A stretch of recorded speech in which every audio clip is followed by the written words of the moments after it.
Hello students, welcome to my channel. तो आज की वीडियो में हम स्टार्ट कर रहे हैं बीए सेकेंड ईयर के थर्ड सेमेस्टर का न्यू बैच हिस्ट्री का, जो है आधुनिक भारत का इतिहास। तो आज हम ये न्यू बैच स्टार्ट कर रहे हैं और आपका जो यूनिट नंबर 1 है आधुनिक भारत के इतिहास में, वो है भारत में यूरोपीय कंपनियों का आगमन। तो हम वही आज से पढ़ना शुरू करेंगे। और देखिए, जो भी स्टूडेंट्स प्रतियोगी परीक्षाओं की तैयारी कर रहे हैं और उनका अगर विषय हिस्ट्री है, इतिहास है, तो उनके लिए भी यह वीडियो बहुत इम्पोर्टेंट होगा, क्योंकि हिस्ट्री में क्वेश्चन पूछे जाते हैं। आधुनिक भारत के इतिहास से बहुत ज़्यादा प्रश्न पूछे जाते हैं। तो बहुत इम्पॉर्टेंट वीडियो होगा उन स्टूडेंट्स के लिए भी। और बीए के सिलेबस में हिस्ट्री के थर्ड सेमेस्टर में इन्वॉल्व है। तो आपका यूनिट नंबर 1 है भारत में यूरोपीय कंपनियों का आगमन। तो डिटेल में हम इन सब चीज़ों को आज की वीडियो में पढ़ेंगे। और देखिए स्टूडेंट्स, जिस तरह पिछली सेमेस्टर में, आपके फर्स्ट सेमेस्टर में, आपके बीए के सेकेंड सेमेस्टर में हमने आपका हिस्ट्री का पूरा क्लास कंप्लीट की, पूरी यूनिट्स को हमने कंप्लीट किया, एकदम क्रम में आपकी सभी यूनिट वाइज वीडियोस आती रहीं और आप अच्छे से पढ़ते रहे। और अब आप लोग अपने थर्ड सेमेस्टर में आ गए हैं, तो उसी तरह आपकी इस सेमेस्टर में भी सभी सब्जेक्ट की क्लास कराई जाएगी और आगे भी आपको अपने सभी सेमेस्टर की क्लास मिलती रहेगी सभी सब्जेक्ट की। तो उसके लिए आप मेरे चैनल सक्सेस मास्टर पॉइंट से जुड़ जाइए। चलिए वीडियो शुरू करते हैं। तो देखिए स्टूडेंट्स, जो हिस्ट्री होता है ना, अगर आप उसको कहानी की तरह समझते हुए पढ़ेंगे तो ये बच्चों का खेल है, क्योंकि इसको आप रटिए मत, इसको बस समझिए। इसको आप कहानी की तरह समझते रहिए कि क्या हुआ कैसे हुआ। इस तरह से आप इसको समझते चलेंगे तो ये आपके लिए पढ़ना बहुत आसान हो जाएगा। और आज की वीडियो में हम कुछ इसी तरह से आज के चैप्टर को पढ़ेंगे बहुत अच्छे से समझकर। तो आपके परीक्षा में आने वाले जो भी प्रश्न होंगे, आपके कोई भी मिस नहीं होंगे। आप हर प्रश्न को करके आएंगे, चाहे आपका ऑब्जेक्टिव टाइप हो या फिर आपको बस थ्योरी लिखनी हो, कोई भी क्वेश्चन आपका मिस नहीं होगा। आप बहुत अच्छे से कर आएंगे। तो चलिए शुरू करते हैं। देखिए, जो भारत में यूरोपीय कंपनियों का आगमन हुआ, उनका जो क्रम है, हम क्रम से शुरू करते हैं। तो उनके आने का जो क्रम है, तो याद रखिएगा कि भारत में सबसे पहले पुर्तगाली आए और वो 1498 में आए। उनके आने का जो सन है मैंने यहाँ लिख दिया है, देखिए। पुर्तगालियों के बाद भारत में जो यूरोपीय कंपनी आई वो थी डच। तो डच आए जो 1595 ईस्वी में आए, और डच के बाद अंग्रेज आए यानी ब्रिटिश आए जो 1600 ईस्वी में भारत आए। और फिर इनके बाद फ्रेंच यानी फ्रांसीसी जो 1664 ईस्वी में भारत आए। देखिए, पहले ना आप इसको थोड़ा कहानी की तरह समझिए कि जो भारत में यूरोपीय कंपनियां आई, यूरोपीय व्यापारी आए, क्यों आए, आखिर उनका भारत में आने का उद्देश्य क्या था और क्यों आए। तो पहले उनको थोड़ा कहानी की तरह समझिए। आप मेरी बातों को ध्यान से सुनिए। जिस समय की मैं बात कर रही हूँ आपसे, वो समय है 1498 ईस्वी। ठीक, 1498 में पुर्तगाली भारत आए। तो 1498 का समय था जब पुर्तगाली नाविक के द्वारा भारत की जमीन पर समुद्र के मार्ग के द्वारा प्रवेश किया गया था। और वो जो व्यक्ति था उसका नाम था वास्को डी गामा। देखिए, वास्को डी गामा जो था वो पहला ऐसा व्यक्ति था जो समुद्र के रास्ते पहली बार भारत में आया था।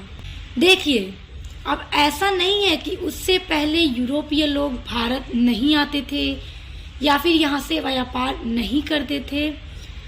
पहले भी यूरोपीय लोग भारत में आते थे, यहाँ से व्यापार करते थे, यहाँ से वस्तुएं खरीद कर ले जाकर यूरोप में बेचा करते थे। तो लेकिन वो स्थल मार्ग से आया करते थे। जैसे मैं आपको बताती हूँ, समझिए, कहानी की तरह समझिए। ये देखिए, ये यूरोप है और ये है भारत। ये भारत है, ये यूरोप है। और इनके बीच एक स्थल मार्ग है, यहाँ पर ध्यान दीजिए, इनके बीच एक स्थल मार्ग है जो तुर्की में आता है। तुर्की का कुस्तुनतुनिया, जो इस्तांबुल के नाम से जाना जाता है अब, तो उस पर तुर्की का अधिकार था उस स्थान पर। और इसी मार्ग के द्वारा ये यूरोपीय लोग जो हैं, देखिए यहाँ से, ये जो भी यूरोपीय लोग हैं यहाँ से इसी मार्ग से होते हुए भारत आया करते थे।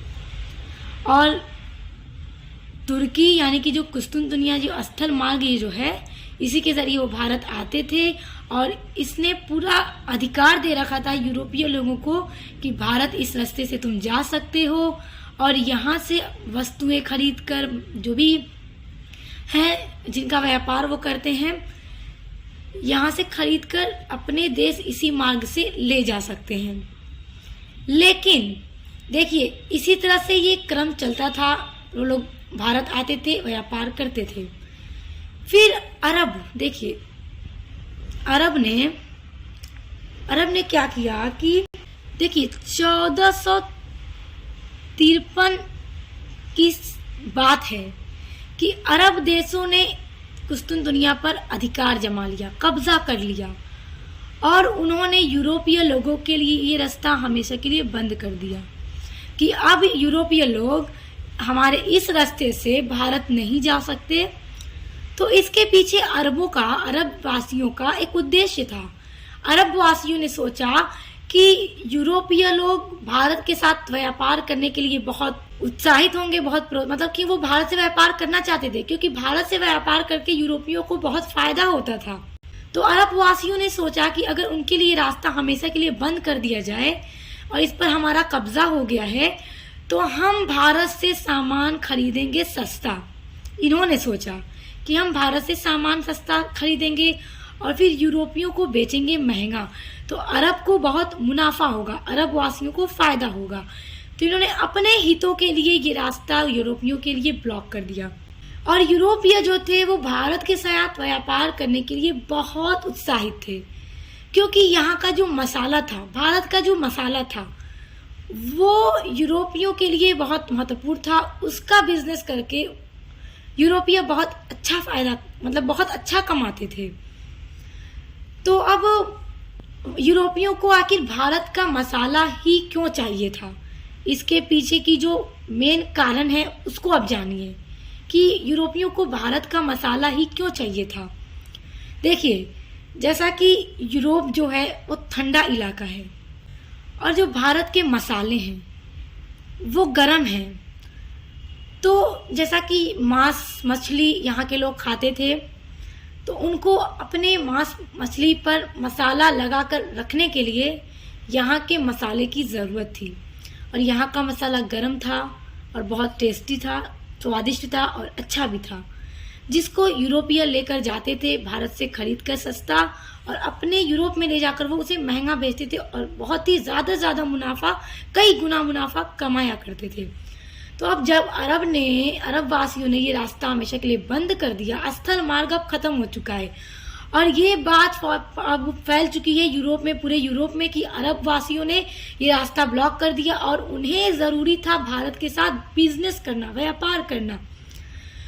तो उस टाइम देखिए यूरोप में आधुनिक काल शुरू हो चुका था और उस टाइम जो हमारे भारत की स्थिति थी, हमारे भारत में उस टाइम मध्यकाल था और यूरोपीय लोग पुनर्जागरण हो चुके थे। इनके अंदर पुनर्जागरण की भावना जाग चुकी थी और जो यूरोपीय देश के अलग अलग जो देशों के नाविक थे, जैसे कि पुर्तगाल, स्पेन, फ्रांस, ब्रिटेन, तो वहाँ पर पुनर्जागरण काल हो चुका था। वहाँ के नाविक जो थे, वहाँ की वो जो वैज्ञानिक सोच थी वो काफ़ी डेवलप हो चुकी थी। वहाँ बड़े बड़े जहाज़ों का आविष्कार किया जाने लगा था और ये लोग नए भौगोलिक खोजों के लिए अब तैयार हो चुके थे कि अब उन्हें एक ऐसा मार्ग चाहिए, समुद्री मार्ग, जिसके द्वारा वो भारत आ सके और भारत से अपने व्यापार को फिर से शुरू कर सकें। तो अभी तक कोई ऐसा समुद्री मार्ग यूरोपियों को नहीं मिला था जिससे वो भारत आ सकते थे। तो देखिए, 1492 ईस्वी में स्पेन का एक नाविक कोलंबस का नाम आप लोगों ने सुना होगा, जो स्पेन का नाविक था। वो 1492 ईस्वी में बहुत तैयार होकर भारत की यात्रा के लिए निकलता है कि वो भारत के लिए एक समुद्री मार्ग की खोज करेगा और भारत जाएगा, जहां से फिर व्यापार को शुरू किया जाएगा। तो जैसा कि यूरोपीय लोग बहुत उत्साहित थे भारत के साथ व्यापार करने के लिए और भारत के लिए नया मार्ग खोजने के लिए, तो कोलंबस, स्पेन का जो राजा था, उसने कोलंबस को विदा किया और कहा कि जाओ भारत के लिए मार्ग खोजो, समुद्री मार्ग। तो कोलंबस जो है 1492 ईस्वी में निकलता है। तो अब इसको समझिएगा।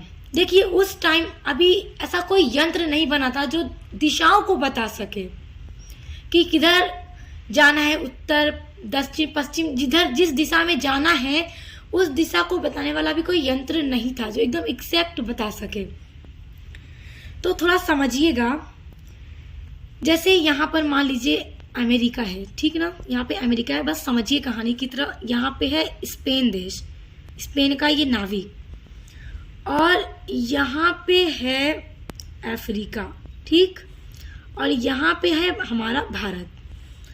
तो अब जब ये स्पेन का नाविक कोलंबस यहाँ से निकला है भारत के लिए, तो वो यहाँ आया, तो अगर वो इस तरह जाता तो वो भारत आता, मगर वो इनडायरेक्टली पहुंच गया एक नए जगह पे। और जब कोलंबस वहां पर पहुंचा तो उसे लगा कि वो भारत आ चुका है और उसने भारत देश के लिए एक समुद्री मार्ग की खोज कर ली। लेकिन दरअसल वो भारत की जमीन नहीं थी, वो अमेरिका था। तो कोलंबस ने अमेरिका की खोज करी। तो इस तरह से अभी तक भारत की खोज नहीं हो पाई, भारत के लिए समुद्री मार्ग की खोज नहीं हो पाई। तो फिर उसके बाद पुर्तगाल का एक नाविक वास्को डी गामा, वो निकला भारत की यात्रा के लिए, भारत के लिए मार्ग खोजने के लिए। जैसा कि आपको पता है कि यूरोप के सभी लोग भारत के साथ व्यापार करने के लिए इतना उत्साहित थे, इतना, क्योंकि भारत से उन्हें लाभ अच्छा होता था, बड़ा मुनाफा वो कमाते थे, इसलिए वो भारत के साथ व्यापार करना चाहते थे। यहाँ का मसाला, यहाँ के कपड़े खरीद कर ले जाकर अपने यूरोप में बेचना चाहते थे।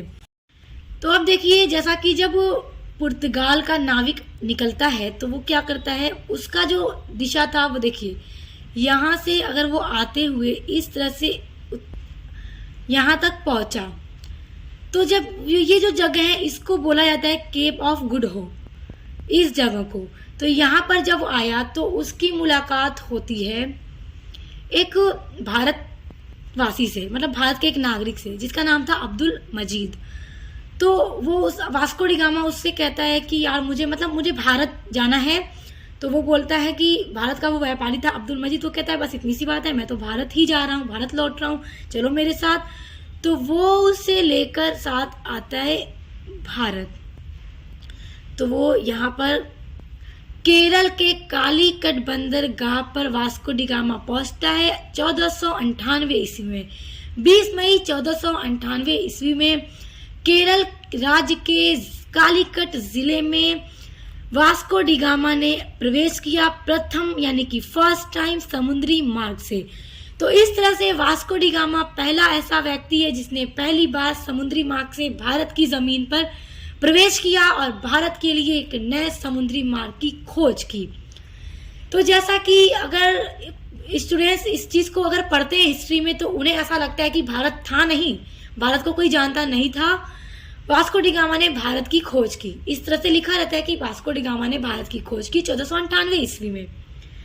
तो देखिए, भारत था, पहले भी वो लोग भारत आते थे, भारत के साथ व्यापार करते थे, लेकिन जब स्थल मार्ग की खोज अरबवासियों के द्वारा बंद कर दी गई तो यूरोपीय लोग भारत के साथ व्यापार करने के लिए इतना उत्साहित थे कि उन्होंने नए मार्गों की खोज के लिए निकले। और वास्को डी गामा पहला ऐसा व्यक्ति था, पुर्तगाली नाविक था, जिसने 1498 ईस्वी में पहली बार समुद्र मार्ग से होते हुए भारत की जमीन पर पहुंचा। तो अब देखिए स्टूडेंट्स, जैसा कि हम जिस चीज को, हम इतिहास को, ये हिस्ट्री को कहानी की तरह समझ रहे हैं, इसके इस तरह से आप समझे रहेंगे तो आपको एग्जाम में आप किसी भी क्वेश्चन में फंसेंगे नहीं, आप एकदम अच्छे से कर लेंगे। तो अब देखिए, जैसा कि मैंने आपको बताया कि यूरोप में आधुनिक काल शुरू हो चुका था और उस टाइम हमारे भारत में अभी मध्यकाल चल रहा था। और देखिए जैसा कि 1498 ईस्वी में वास्को डी गामा भारत आया था पहली बार, तो उस टाइम दिल्ली सल्तनत चल रहा था और दिल्ली सल्तनत का जो आखिरी वंश है लोधी वंश वो चल रहा था। और अभी पानीपत का जो प्रथम युद्ध है वो हुआ नहीं था। पानीपत का प्रथम युद्ध जैसा कि हम जानते हैं 1526 ईस्वी में हुआ था इब्राहिम लोधी और बाबर के मध्य, तो अभी वो हुआ नहीं है। समझिए इस तरह से कि अभी वो हुआ नहीं है। और अब हम भारत की स्थिति को थोड़ा समझते हैं कि उस टाइम भारत की कैसी स्थिति थी। जिस टाइम यूरोप में पुनर्जागरण काल था, आधुनिक काल चल रहा था, उस टाइम हमारे भारत में मध्यकाल था। और हमारे देश में जहां अभी भी धर्म की प्रधानता है, समझिए हमारे भारत में उस टाइम यानी मध्यकाल में हम हैं, समझिए हम मध्यकाल में हैं, कहानी की तरह समझिए। और अभी भी हमारे देश में धर्म की प्रधानता है और जो वैज्ञानिक सोच है उसका अभी तक विकास नहीं हुआ है जितना कि यूरोप में हो चुका है। और हमारे देश भारत के अभी अलग अलग क्षेत्रों पर अलग अलग जो शासक हैं शासन कर रहे हैं। और अभी भी हमारे देश में बड़े बड़े जहाज का निर्माण करने का विकास नहीं हुआ है। जिस तरह यूरोप में नाविकों ने बड़े बड़े जहाज के जरिए हमारे भारत में कदम रख लिया है, वास्को डी गामा ने जो बहुत सारे जहाजों के साथ हमारे देश में पहुंच चुका है। और उस टाइम अभी भी हमारे भारत में जो अलग अलग राजा हैं, अलग अलग राजाओं के क्षेत्र पर कब्जा मतलब हमला करके उनके क्षेत्रों को अपने क्षेत्रों में मिलाना चाहते हैं, अधिकार जमाना चाहते हैं। ये स्थिति है उस टाइम हमारे भारत की। तो देखिए कितनी दोनों में डिफरेंस स्थिति है कि यूरोप कितना आगे बढ़ चुका है और भारत में अभी भी अलग अलग राज्यों अलग अलग क्षेत्रों में अलग अलग शासकों का शासन चल रहा है। यानी स्टूडेंट्स हमने ये देखा कि किस तरह से भारत में आने के लिए पुर्तगाली नाविक वास्को डी गामा ने 1498 ईस्वी में नए जल मार्ग की खोज की। और जब वास्को डी गामा भारत आया तो उस टाइम कालीकट का यानी कि उस टाइम जो वहाँ के तत्कालीन शासक थे जेमोरिन, उन्होंने वास्को डी गामा का स्वागत भी किया था। तो जैसा कि हमने ये समझा कि नए स्थल मार्ग की खोज वास्को डी गामा ने की। कोलंबस 1492 ईस्वी में निकला था भारत की खोज के लिए, लेकिन उसने अमेरिका की खोज कर ली। और इस तरह से हमने देखा कि वो भारत क्यों आना चाहते थे, क्योंकि यहाँ से वो व्यापार करके अच्छे मुनाफे कमाते थे। तो अब यहाँ पे समझते हैं कि जब वो लोग भारत आए, पुर्तगाली के बाद अंग्रेज, डच आए, पुर्तगालों के बाद डच आए, फिर अंग्रेज आए, फिर फ्रांसीसी आए, तो उन्होंने किस तरह से यहाँ पर अपनी कंपनियां स्थापित की उनके क्रम को समझते हैं, क्योंकि वहां से भी प्रश्न बहुत पूछे जाते हैं। तो जैसे कि कंपनियों का आने का जो क्रम है वो इसको याद रखिएगा कि पहले पुर्तगाल आए, फिर डच आए, फिर अंग्रेज आए, फिर फ्रेंच आए यानी फ्रांसीसी आए।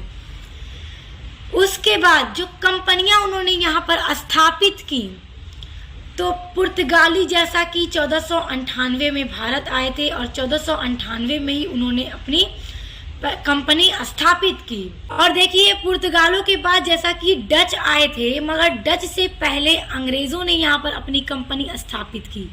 1600 में वो आए थे और 1600 में उन्होंने अपनी कंपनी को भी यहाँ पर स्थापित किया। उसके बाद डच ने 1602 ईस्वी में अपनी कंपनी स्थापित की। इस पर ध्यान मत दीजिएगा, 1595 में डच आए थे मगर अपनी कंपनी स्थापित की थी 1602 में। और जो अंग्रेज थे वो 1600 में आए थे मगर कंपनी भी 1600 में स्थापित कर ली। यानी कि कंपनी के आने के क्रम में डच पहले हैं, अंग्रेज उनके बाद हैं, और कंपनी के स्थापना की क्रम में अंग्रेज पहले और डच अंग्रेज के बाद। और उसके बाद फ्रांसीसी ने अपनी कंपनी यहाँ पर 1664 में स्थापित की। उसके बाद उनकी जो कोठी स्थापित की गई, जैसे कि जब वो लोग यहाँ आए व्यापार करने के उद्देश्य से व्यापार करने लगे, तो उन्होंने अपनी कोठियाँ कहाँ पर स्थापित की, यानी कि एक ऐसी जगह अपनी फैक्ट्री बनाई जाए जहाँ से रहकर अच्छे से व्यापार किया जा सके। तो पुर्तगालियों ने अपनी पहली फैक्ट्री 1503 ईस्वी में कोचीन या कोची में स्थापित की। अंग्रेजों ने अपनी पहली फैक्ट्री सूरत में 1608 में स्थापित की और डच ने 1605 ईस्वी में मसूलीपट्टनम में अपनी पहली कोठी यानी फैक्ट्री स्थापित की और फ्रांसीसी ने 1668 ईस्वी में सूरत में अपनी पहली फैक्ट्री स्थापित की। तो इन क्रम को और इन सन को आप याद रखिएगा, क्योंकि यहाँ से प्रश्न आपके परीक्षा में ज़रूर पूछे जाते हैं, तो बहुत इम्पॉर्टेंट है। तो देखिए, हमने आने का क्रम और कंपनी स्थापित करने का क्रम और किन किन स्थानों पर उन्होंने अपनी फैक्ट्री को स्थापित किया उनको समझ लिया। बहुत महत्वपूर्ण ये सारे पॉइंट हैं, इनको याद रखिएगा। आइए वीडियो में अब आगे बढ़ते हैं। स्टूडेंट्स, उम्मीद करती हूँ अभी तक जितना कुछ मैंने बताया कि यूरोपीय लोग भारत में क्यों आए, क्यों इसके साथ व्यापार करना चाहते थे, सब कुछ आप बहुत अच्छे से समझ गए होंगे। मैंने आपसे पहले ही कह दिया था कि कहानी की तरह समझे रहेंगे तो एग्जाम में आप अच्छे से क्वेश्चन लिख लेंगे।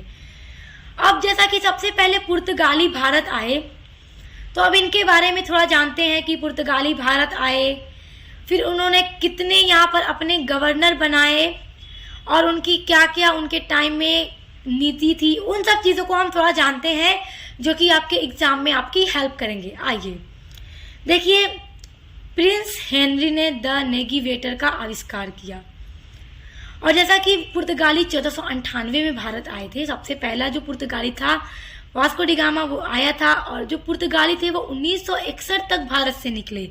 जैसा कि हमारा भारत 1947 में आज़ाद हो गया था, आज़ाद हो चुका, और पुर्तगालियों को भगाते भगाते 1961 का समय निकल गया था। उसके बाद देखिए, उत्तम आशा अंतरीप की खोज। तो देखिए, पुर्तगाल का एक नाविक था जो था बार्थोलोमिया डियाज, उस नाविक का ये नाम है बार्थोलोमिया डियाज, जिसने उत्तम आशा अंतरीप की खोज की 1486 ईस्वी में, जिसको इंग्लिश में केप ऑफ गुड होप भी कहा जाता है। उसके बाद भारत के समुद्री मार्ग की खोज सबसे पहले पुर्तगाली नाविक वास्को डी गामा ने पूरे 90 दिन की यात्रा करने के बाद 20 मई 1498 में भारत के केरल राज्य के जिले कालीकट पहुंचा। ये सारी चीज़ें मैंने आपको बताई हैं, मगर ये जो नोट्स मैं आपको दिखा रही हूँ, बता रही हूँ, ये एग्जाम में आपकी हेल्प करेंगे। ओके, तो याद रखिएगा कितने दिन की यात्रा की थी वास्को डी गामा ने? 90 दिन की। प्रश्न पूछ सकता है, एक एक चीज़ आपके लिए इम्पोर्टेंट है, सारे ये इम्पोर्टेंट पॉइंट हैं। और उस टाइम कालीकट यानी केरला के जो तत्कालीन शासक थे जेमोरिन, उन्होंने वास्को डी गामा का स्वागत किया और वास्को डी गामा से भारत में आने का उद्देश्य पूछा कि आप भारत किस उद्देश्य से आए हैं। तो वास्को डी गामा ने बताया कि मैं यहाँ व्यापार करने के उद्देश्य से आया हूँ और मैं यहाँ से व्यापार करना चाहता हूँ। तो उसकी अनुमति वास्को डी गामा को मिल गई और यहाँ से उसने कपड़े, मसाले, जो कुछ भी थे खरीद कर लेकर यूरोप गया और वहाँ पर ले जाकर उसने उसको बेचा था। और मैं आपको बताऊँ, यहाँ पे देखिए, काली मिर्च के व्यापार से वास्को डी गामा को 60 गुना अधिक मुनाफा हुआ। काली मिर्च यहाँ का जो मसाला था, यहाँ के मसाले की डिमांड यूरोप में बहुत ज़्यादा थी। तो वास्को डी गामा यहाँ से जो भी मसाले लेकर और जो भी कपड़े यहाँ से लेकर खरीद कर गया था और यूरोप में उसको बेचा उसने, तो उसने 60 गुना मुनाफा कमाया। आप सोचिए, किसी चीज़ को उसने खरीदा, मसाले और कपड़ों को, उस पर उसके जितने भी खर्चे गिरे और यहाँ से यूरोप तक ले जाने में उसके जो भी खर्चे आए होंगे, उनके बाद उसने उस पर 60 गुना मुनाफा कमाया। यही तो कारण था कि यूरोपीय भारत के साथ व्यापार करना चाहते थे। यहाँ से चीज़ें खरीदते थे सस्ती, वहाँ ले जाकर बेचते थे महंगी। तो अब सोचिए, जब वास्को डी गामा ले जाकर इतना ज़्यादा लाभ कमाया, तो अब बताइए कि वहाँ के दूसरे व्यापारियों को कितनी लालच बढ़ी होगी कि हम भी चलें। उन्होंने कितने तेज़ी से प्लान बनाया होगा कि हम भी चलते हैं भारत और वहाँ से लाते हैं मसाले, कपड़े और बेचते हैं यूरोप में, और हम भी वास्को डी गामा की तरफ रिच हो जाएंगे। तो उसके बाद देखिए, वास्को डी गामा दूसरी बार भारत 1502 ईस्वी में आया। याद रखिएगा, प्रश्न पूछ देता है कि वास्को डी गामा भारत दूसरी बार कब आया? तो 1502 ईस्वी में आया। और 1524 ईस्वी में वास्को डी गामा तीसरी बार भारत आया। यानी ये 3 बार भारत आया, और जब ये तीसरी बार भारत आया तो वो यहीं पे रहा, और 1543 ईस्वी को वास्को डी गामा की मृत्यु कोचीन में ही हो गई, यानी वो भारत में ही उसकी मृत्यु हो गई 1543 ईस्वी में। तो उसके पहली बार, दूसरी बार और तीसरी बार आने का जो सन है, डेट है, याद रखिएगा, और उसकी मृत्यु का भी टाइम याद रखिएगा। और एक और इम्पोर्टेंट पॉइंट कि 1503 ईस्वी में कोचीन में पुर्तगालियों की पहली फैक्ट्री स्थापित की गई थी। स्टूडेंट्स, अब देखिए, पुर्तगालियों के केवल 2 उद्देश्य थे। अब क्या उद्देश्य थे कि अरब और वेनिस के जो व्यापारी हैं उनका भारत से प्रभाव समाप्त करना था, क्योंकि अरब ने रास्ता रोका था, अरब ने ही तो स्थल मार्ग को बंद कर दिया, और जो वेनिस के व्यापारी थे तो पुर्तगालियों का पूरा यही उद्देश्य था कि अरब के व्यापारी और वेनिस के जो भी व्यापारी हैं उनका भारत के साथ पूरा लगाव खत्म कर दिया जाए, और वो यहाँ से पुर्तगाली से व्यापार करें और अधिक से अधिक मुनाफा कमाएं। और उसके अलावा पुर्तगाली का जो दूसरा उद्देश्य था वो ये था कि अपने ईसाई धर्म का यहाँ पर प्रचार प्रसार भी करना था। तो ये 2 मेन उद्देश्य थे पुर्तगालियों के, तो इन उद्देश्यों को भी याद रखिएगा। अब देखिए, भारत में पुर्तगाली गवर्नर भी भेजे गए पुर्तगाल से। पुर्तगाल के शासक ने भारत में अपने गवर्नर भी बनाकर भेजे। देखिए, इनका जो मेन उद्देश्य था कि जो भी भारत आने का जो रास्ता है, हिंद महासागर, उस पर अपना पूरा नियंत्रण स्थापित करना था पुर्तगालियों का। तो आगे अभी हम वीडियो में सारी चीजें पढ़ेंगे, बहुत इंपॉर्टेंट है, उसकी भी नीति है एक जो एग्जाम में पूछी जाती है। तो अब भारत में कितने गवर्नर पुर्तगालियों के आए, आइए उन पर डिटेल में पढ़ते हैं। देखिए, जो पुर्तगाल का पहला गवर्नर भारत आया वो था फ्रांसिस्को डी अल्मीडा। तो अल्मीडा से याद रखिए कि पहला जो गवर्नर भारत आया था पुर्तगालियों का वो अल्मीडा था, जो 1505 से 1509 ईस्वी तक भारत में रहा, यानी 1505 में उसका भारत में आगमन हुआ, और ये भारत में पहला पुर्तगाली गवर्नर था। और इसके ही समय में नीली या शांत जल की नीति अपनाई गई, यानी ब्लू वाटर पॉलिसी अल्मीडा के ही समय में अपनाई गई थी। अब देखिए, ये नीति क्या थी उसको समझिए, ये बड़ी इंपॉर्टेंट पॉलिसी है, एग्जाम में इस पर प्रश्न पूछ देता है। नीली या शांत जल की नीति, देखिए, जो भारत आने का यूरोप से रास्ता था, जैसे कि जो समुद्री जो रास्ता था, उस पर पुर्तगाली अपना पूरा नियंत्रण स्थापित करना चाहते थे। वो इसलिए ऐसा करना चाहते थे कि अगर किसी भी यूरोपीय देशवासी भारत आते हैं और भारत से कोई भी वस्तु खरीद कर यूरोप अपने देश में ले जाते हैं, यूरोप ले जाते हैं, तो मान लीजिए अब ये जो रास्ता है यूरोप से इस तरह भारत आने का, पीछे हमने मैप बनाकर आपको सब समझाया, तो उसी को आप समझिए, आपके आंखों के सामने वही है कि यहाँ से अब ये यूरोप आने का ये जो रास्ता है हिंद महासागर से इस तरह होते हुए जो आने का रास्ता है भारत में, तो अब जो भी यहाँ से यूरोप से भारत आएगा समुद्री मार्ग से और यहाँ से सामान को खरीद कर यूरोप लेकर जाएगा, तो इन रास्तों का उन्हें टैक्स देना पड़ेगा। और वो टैक्स कौन लेगा? पुर्तगाली लेंगे। अब देखिए पुर्तगालियों ने कितनी बढ़िया ये नीति बना ली अपने लिए, मतलब अब टैक्स भी वसूलेंगे अदर यूरोप के देशों से। मतलब अब भारत के जो शासक हैं उन्हें तो अब लगता है कि तुम जल से क्या कमा सकते हो, पानी तो मेरे किसी काम का नहीं।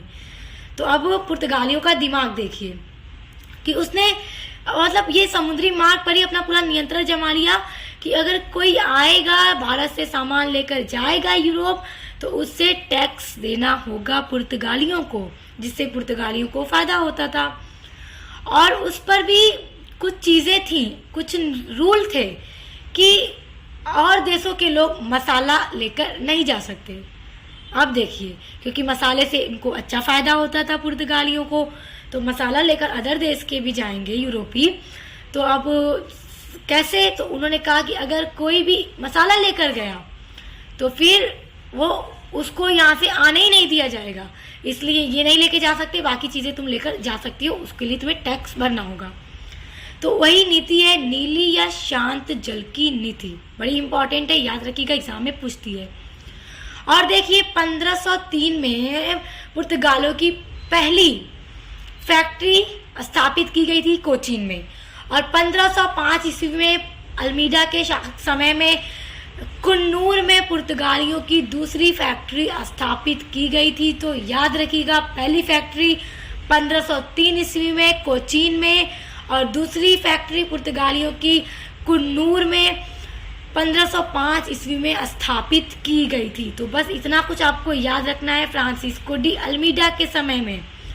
उसके बाद जो दूसरा गवर्नर बनता है पुर्तगाली का, वो है अल्फांसो द अल्बुकर्क, जो 1509 में भारत आता है और 1505 ईस्वी तक ये गवर्नर रहता है। अब देखिए जो अल्बुकर्क था, इसको याद रखिएगा, अल्बुकर्क जो था 1509 ईस्वी में भारत में ये एक वायसराय यानी गवर्नर के रूप में आता है पुर्तगाल से, और ये पुर्तगाली शक्ति का वास्तविक संस्थापक माना जाता है। प्रश्न पूछ देगा वास्तविक संस्थापक पुर्तगाली शक्ति का, तो याद रखिएगा अल्फांसो द अल्बुकर्क। अब देखिए इसने कोचीन को अपना मुख्यालय बनाया और 1510 ईस्वी में गोवा को बीजापुर के शासक से छीनकर, यानी अल्बुकर्क ने बीजापुर के शासक गोवा को, बीजापुर का जो शासक था यूसुफ आदिल शाह, उसे छीनकर उस पर अपना अधिकार जमा लेता है, यानी गोवा पर अपना अधिकार जमा लेता है। उसके बाद अल्बुकर्क ने 1511 ईस्वी में दक्षिण पूर्व एशिया की जो बहुत ही महत्वपूर्ण मंडी थी मलक्का, तथा 1515 ईस्वी में फारस की खाड़ी में जो स्थित हारमुज बंदरगाह, इस पर भी उसने अपना अधिकार जमा लिया। अब देखिए इतनी महत्वपूर्ण जगहों पे वो अपना अधिकार जमा लिया। और सती प्रथा पर भी अल्बुकर्क ने रोक लगाई। जैसा कि भारत में ये एक प्रथा थी कि अगर किसी महिला का पति की मृत्यु हो जाती है तो उसकी चिता के साथ उस महिला को भी जला दिया जाता था, जिसे सती प्रथा कहा जाता था। तो अल्बुकर्क ने भारत में सती प्रथा पर रोक लगाई, और रोक लगाने के पीछे भी इस पुर्तगाली का एक बड़ा उद्देश्य था। अब वो उद्देश्य ये था कि पुर्तगाल के जो पुरुष थे, पुर्तगाली जो व्यापारी थे, पुर्तगाली जो लोग थे, उनको भारत में मतलब एकदम बसने के उद्देश्य से, यानी कि उनके पति मर गए तो उनको रोक लगा दी सती प्रथा पर कि उनको जलाया नहीं जाएगा। फिर उन्हीं भी मतलब भारतीय जो स्त्री थी उनके साथ पुर्तगालियों को विवाह के लिए प्रोत्साहित किया अल्बुकर्क ने कि तुम यहाँ की महिलाओं से विवाह करो और यहीं पर बस जाओ, ताकि हम अच्छे से व्यापार यहाँ से कर सकें। इसी उद्देश्य से उसने सती प्रथा पर रोक लगाई थी। तो ये कुछ इम्पॉर्टेंट जो पॉइंट हमने पढ़े अल्बुकर्क के समय के, यहीं से प्रश्न पूछे जाएंगे। तो आई होप आप इनको समझ गए हों। और देखिए जो तीसरा गवर्नर बना पुर्तगाल का भारत में, वो था नीनो डी कुन्हा, जो 1529 से 1538 ईस्वी तक गवर्नर रहा। देखिए इसके शासनकाल से आपको मतलब इसके समय से आपको कुछ ज़्यादा नहीं याद करना है, बस इतना याद करना है कि 1530 ईस्वी में कोचीन की जगह गोवा को इन्होंने अपनी राजधानी बना ली। तो आज की वीडियो में हमने भारत में यूरोपीय कंपनियों का आगमन और उनके बारे में सब कुछ समझा, उनके भारत में आने का क्या उद्देश्य था, व्यापार करने और अच्छे मुनाफे कमाने का। तो पुर्तगाली जैसा कि भारत में सबसे पहले आए, तो इनके बारे में हमने सारी चीज़ें आज की वीडियो में डिस्कस कर ली। तो एक टॉपिक ये आपका हो गया भारत में यूरोपीय कंपनियों के आगमन से, आप समझ लीजिए एक पार्ट 1 है। अब हम आपके भारत में यूरोपीय कंपनियों के आगमन के क्रम में दूसरी वीडियो में मिलेंगे।